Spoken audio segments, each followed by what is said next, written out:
قناة ديزاين أم ريان. ترحب بكم.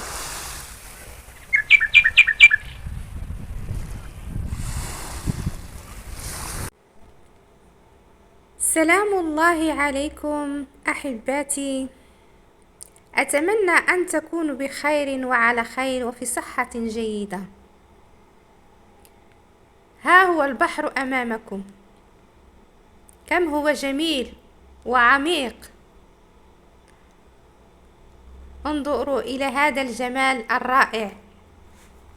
فإليكم بعد الكلمات شعرية عن البحر، وأتمنى أن تنال إعجابكم.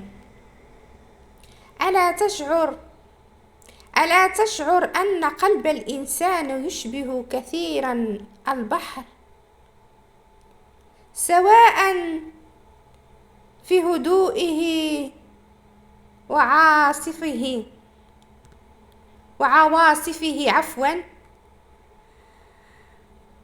ومده وجزره، حتى في أعماقه.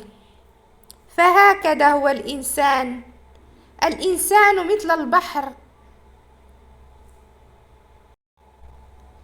نفوس البشر مثل البحار، لا يمكن أن تحكم على ما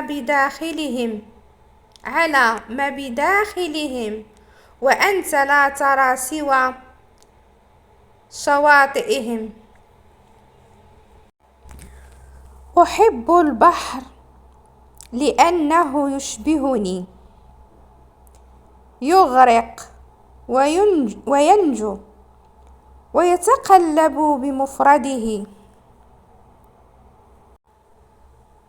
وما أخوك الذي يدنو به النسب، لكن أخوك الذي تصفو ضمائره. فسلام عليكم وتحياتي من كل أعماقي إليكم جميعا، وأتمنى أن تعجبكم هذه الكلمات الشعرية عن البحر. هكذا هو البحر، مرة هادئ بجماله ومرة هائج بأمواجه.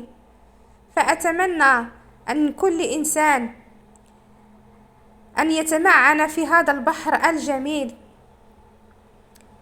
فالإنسان الذي يعشق البحر فإنه يعشق كل شيء.